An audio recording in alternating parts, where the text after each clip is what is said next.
All right, tell me if this sounds familiar. You go out and you photograph like the most insane landscape photograph that you've ever done. You're super pumped about it. You bring it back onto your post-processing software and you zoom in on those fine details and it's soft focus. It's out of focus. And you're just distraught. Well, in this video, I'm gonna show you how to master your focus for landscape photography.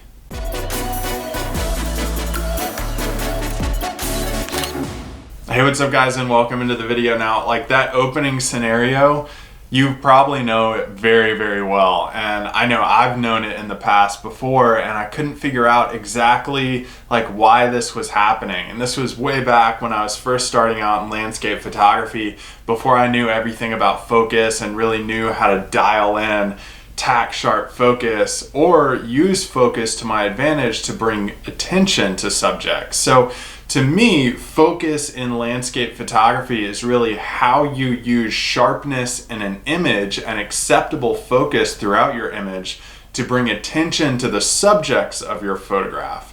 So that doesn't necessarily mean tack sharp focus all the way through a scene.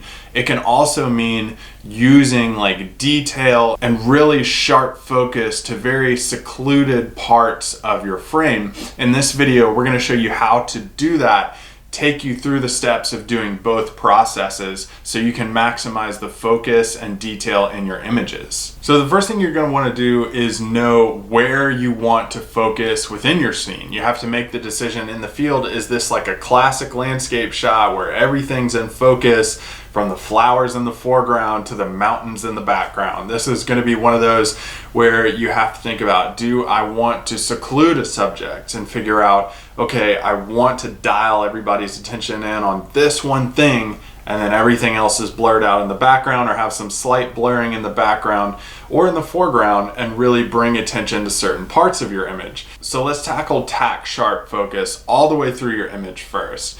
And to do this, we really have to understand the process of hyperfocal distance. Now, if that sounds like a really long and technical word and phrase for this type of focus, that's because it is. But at the end of this description, I'm going to show you a hack of how to get around that and easily figure out your hyperfocal distance so you can just crush your focus in scenes. So hyperfocal distance is basically the closest distance at which a lens, any lens you want to use, can be focused while also keeping objects at infinity acceptably sharp in the field. So what is acceptable focus? Well, acceptable focus is still sharp, but it may not be necessarily as sharp as everything else. This is like an acceptable focus of, if you blow up a print, everything is still really, really sharp. So with hyperfocal distance, your lenses matter, and also your aperture value that you're using matters. So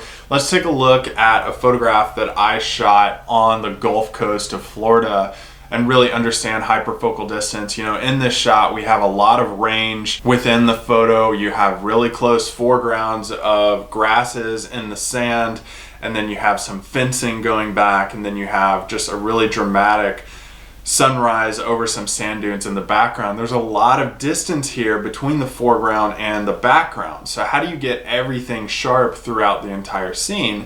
Well, using hyperfocal distance, you can do that. So this was shot with a wide angle lens, using that knowledge of how wide my lens was with the aperture value goes into knowing how far I can focus and how much of the foreground I can fit in this image to have everything within focus. So let's look at examples here. Let's say I was using a 20mm lens to photograph this and an aperture of f5.6. Well, within the equation for hyperfocal distance, you can have your lens set to focus to infinity, and everything halfway between the bottom of your frame and 2.38 meters is going to be within acceptable focus. On the flip side, let's say we moved our aperture value up, which means we're reducing the space in our lens of aperture, and we've moved it to f8. Same lens, 20mm. Well, that hyperfocal distance point moves closer to the lens at 1.69 meters.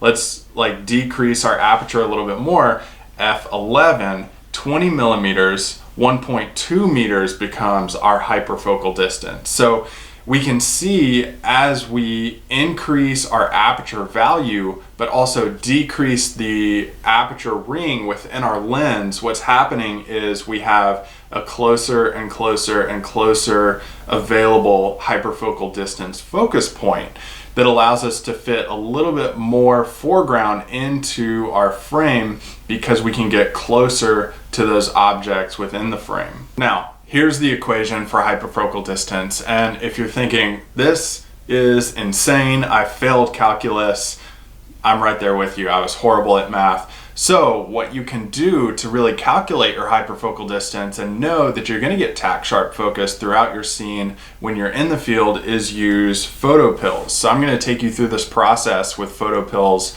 right now. What you can do is open PhotoPills and you can go to a hyperfocal table. Now, let's set this up. So you can click on camera and you can actually scroll to whatever camera and lens that you're using. So for example, let's take the same camera and lens that I photographed this image with and apply it to what we can see the hyperfocal distance point being.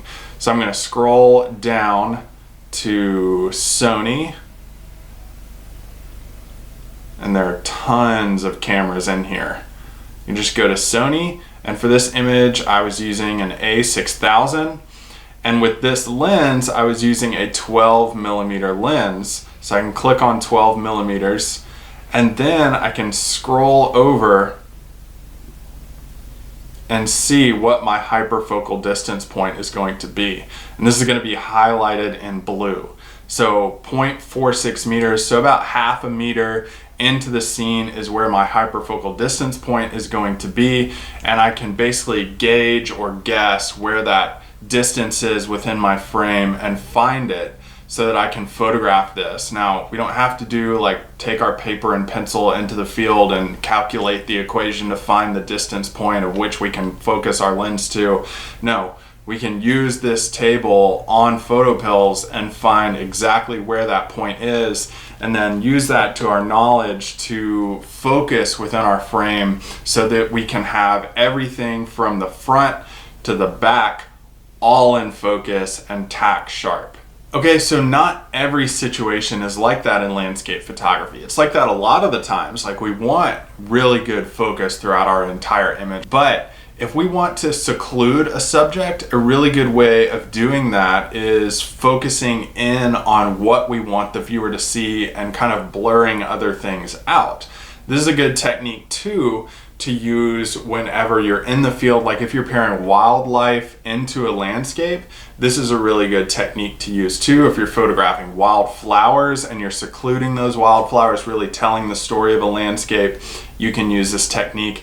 Basically what I do with this is just throw whatever lens I'm using into the widest aperture possible. So let's say I was using a telephoto lens and I was photographing like elk in Great Smoky Mountains National Park in the fall. Like this photograph, what I would do is just throw my lens to like the widest possible and photograph this elk. However, sometimes the most impactful scene doesn't have to have the widest aperture. Sometimes we can use like slightly blurred areas of our image to also bring more detail to the subject, but then paint a nice picture of complementary subjects behind it, like tell the season. I did that the same morning as this last elk image we looked at it, and I did it with a less blurry background in this image that really accentuates the elk and brings a lot of detail and attention to it, but also you can see the fall color in the trees behind that. And to do that, all I did was used an aperture value of f5.6, and it did that same thing. So I can just adjust the aperture ring, whether that's on your lens or on one of your camera dials, and you can use that to adjust your aperture to bring more detail to different parts of your image. So you can really think about how to do that within your photography and how to bring more detail to your subject and really direct your viewer's eye to, I want you to look at exactly this point in this photograph and nothing else. Now, sometimes hyperfocal distance, sometimes really using your subject seclusion with your aperture value doesn't always work out. And I know that. In those situations where I have huge amounts of range and I'm using something like a wide aperture and I really can't figure out my hyperfocal distance, sometimes what I'll use is a technique called focus stacking. And focus stacking allows me